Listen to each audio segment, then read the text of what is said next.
Comme vous venez de le présenter, ma communication porte justement sur La femme qui pleure, une des nouvelles de Assia Djebar.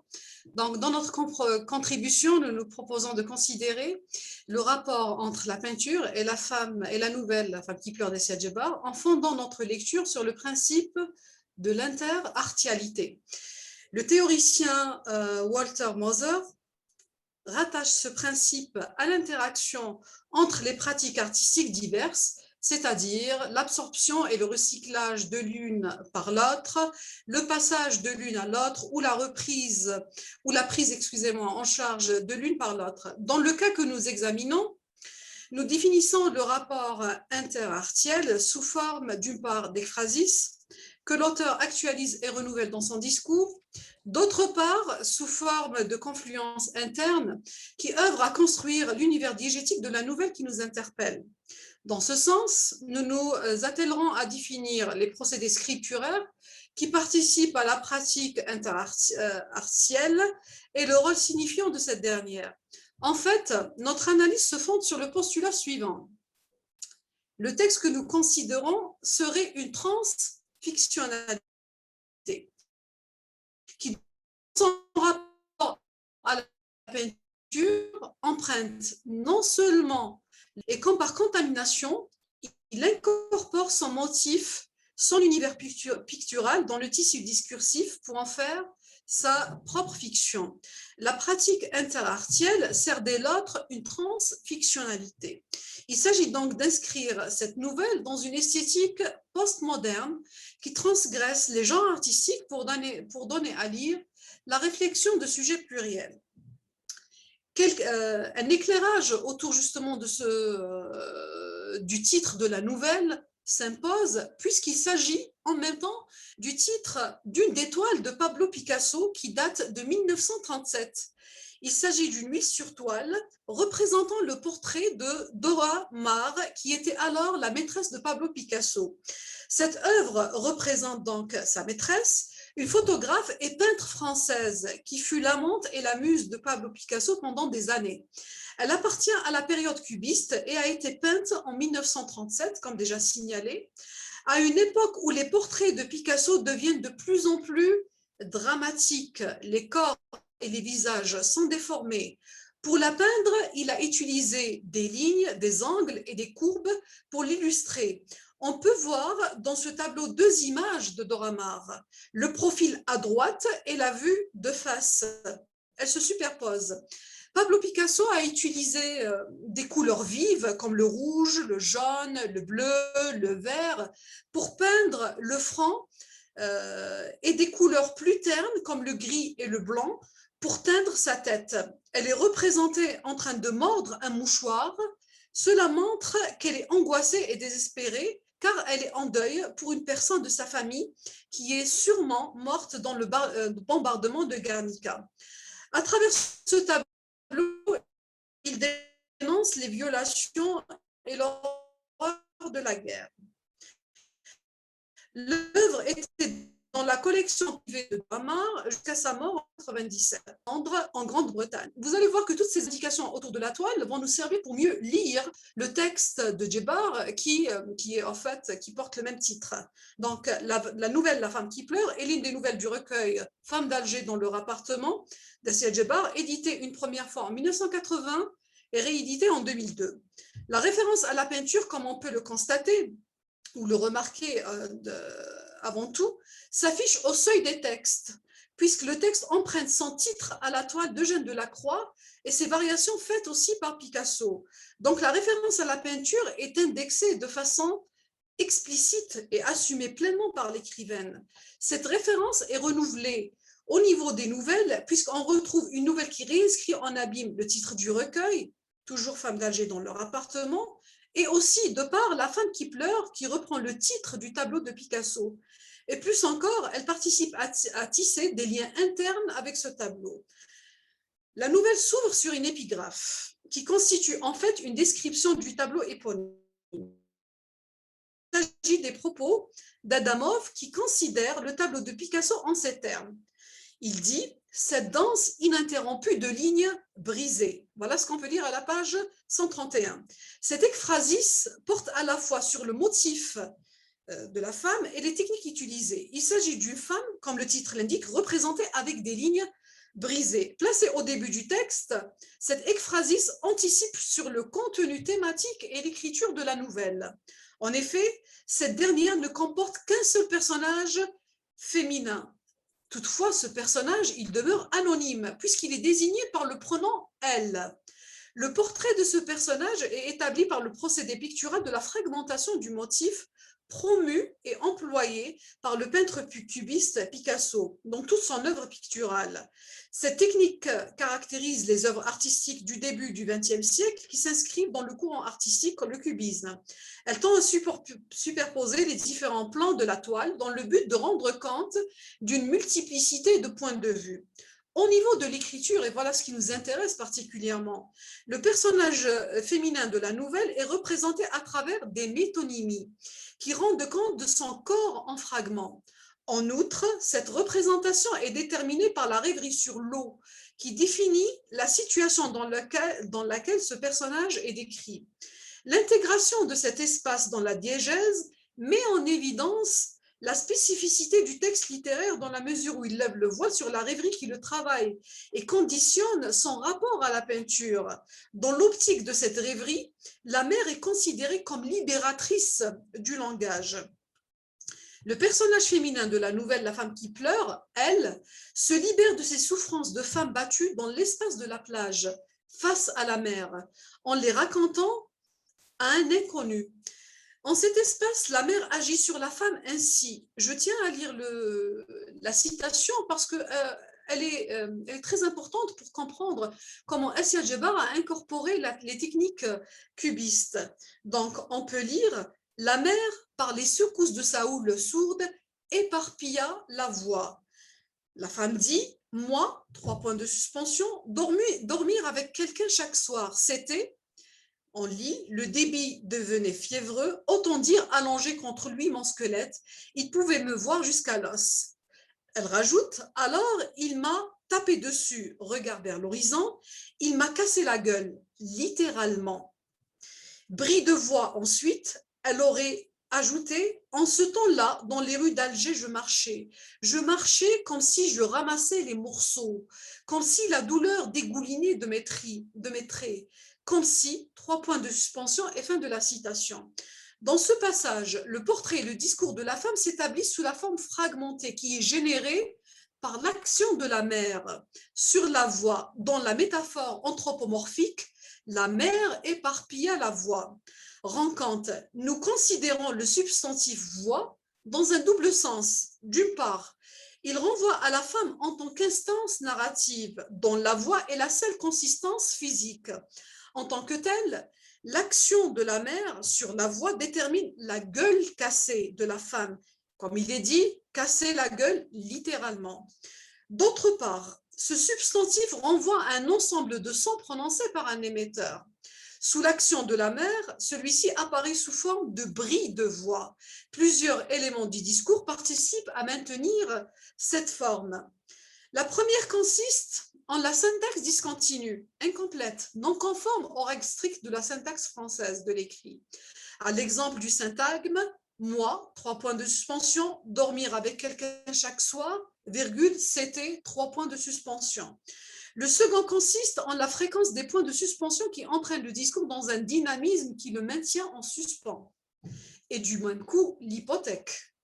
La troisième forme concerne l'intervention du narrateur anonyme dans le discours de la voix, la mise entre parenthèses de ses propos qui visent à apporter une information sur l'attitude de l'instance narrative du discours en cours, comme par exemple l'indication « regard vers l'horizon » et sur le rythme de sa voix, où il dit « le débit devenait fiévreux », entrecoupe ce discours en permanence.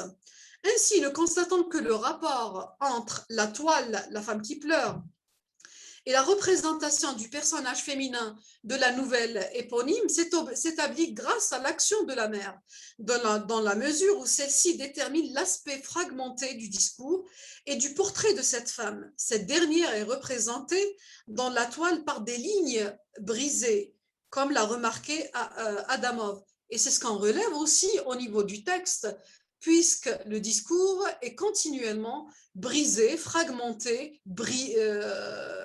haché, je dirais même. Il y a une forme de hachure justement dans ce discours. Par conséquent, nous constatons que la rêverie sur l'eau sous-tend la représentation de la figure féminine chez Djebar, dont le rapport avec la peinture est indéniable.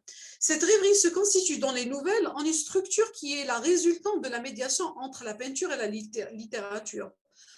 En d'autres termes, irréductible au réel, cette rêverie commence là où finit celui-ci. Elle commence aussi, pour ainsi dire, là où les toiles finissent. Ceci est la condition première d'une médiation possible. Cette rêverie définit le rapport entre le texte et le toile sous forme de mimétisme formel. Le discours imite à travers une syntaxe discontinue et un agencement textuel irrégulier l'aspect formel et le contenu des toiles du peintre cubiste. Les procédés employés dans La femme qui pleure sont reconduits dans la nouvelle qui réinscrit en abîme le titre du recueil, Femmes d'Alger dans leur appartement, à laquelle les personnages des porteuses de feu et les femmes combattantes, Leïla et Sarah, appartiennent. Les portraits de ces personnages sont établis par le procédé pictural de la fragmentation du motif. En effet, elles sont représentées à travers aussi des métonymies qui rendent compte de leur corps en fragments. Toutefois, chaque représentation est déterminée par une forme de rêverie sur l'eau. Il y a une scène qui nous attire particulièrement, qui nous interpelle particulièrement, c'est celle où Leïla et Sarah sont décrites avec le visage en pleurs quand elles évoquent leur passé d'anciennes combattantes. Elles disent, Leïla dit, j'ai toujours eu des problèmes avec des mots. Songez Sarah à propos des révélations de Leïla, qui dévêtait aussi son corsage, la face encore en larmes. Elle dévoila la cicatrice bleue au-dessus d'un sein qui se prolongeait à l'abdomen. Elle s'approcha du lit, éteignit Leïla. Elle lui tâtait le front, les arcades sourcilières. Elle avait voulu se mettre à lui lécher la face et pleurer aussi sur elle, écrasée de violence. Chaleureuse, ce corps décharné, aux épaules courbées, ses bras si maigres, ses poignets d'enfant. Cette scène qui est d'un érotisme sous-jacent à peine dévoilé, revêt un aspect pictural établi par la mise en œuvre de deux techniques inhérentes à la peinture de Picasso. Elle participe à donner à voir l'objet de la description sous une forme fragmentaire. La première consiste à réduire cet objet à des formes géométriques, épaules courbées, tête tout en angle, arcade sourcilière, qui renvoie à la forme en arc. La deuxième consiste en la superposition des plans de la représentation. Ceux-ci sont en nombre de deux. L'un rend compte de l'aspect squelettique du corps de Leïla, corps décharné, au contour anguleux. L'autre rend compte du corps hachuré de Sarah. Elle dévoila la cicatrice bleue au-dessus du sein qui se prolongeait jusqu'à l'abdomen. Djebar ne convoque pas toujours ces techniques pour représenter le corps fragmenté des porteuses de bandes. Quelques énoncés, parfois métaphoriques, suffisent. Ils s'articulent principalement autour de l'isotopie de l'éclatement. On relève ces énoncés dans le discours de Leïla sur la libération manquée de la femme après sa participation à la guerre d'indépendance. Ces énoncés s'organisent en une suite syntagmatique où les termes bombe, grenade, explose, se répètent sans cesse. Ces syntagmes sont, par exemple, des grenades dans les pommes qui s'épanouissent en flammes, vos corps utilisés en morceaux, en tout petits morceaux, doigts sans aînés, mais avec des angles faits qui portent des bombes comme des oranges, explosent tous les corps, se déchiquetent les chairs, les bombes explosent sur nos yeux, elles explosent contre nos ventres. On voit qu'il y a une insistance et une répétition du mot exploser, déchiqueter, bout de chair. La distinction sémantique entre les termes répétés est proche de celle d'un énoncé tautologique où une information unique est délivrée à travers des exemples variés. Toute cette suite syntagmatique s'organise dès lors sous forme d'une multiplication d'informations fragmentaires qui sont les composantes illustratives d'une unique information. s'agit du drame de la femme algérienne enfermée après la guerre malgré les sacrifices inscrits dans sa chair meurtrie.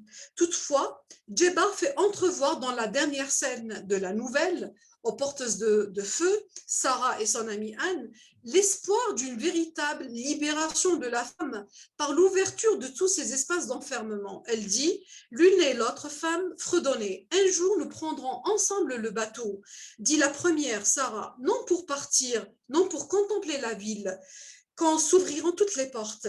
Quel tableau alors, jusqu'à la lumière qui en tremblera. La libération des personnages de Djebar ne semble possible que par l'entremise du peintre.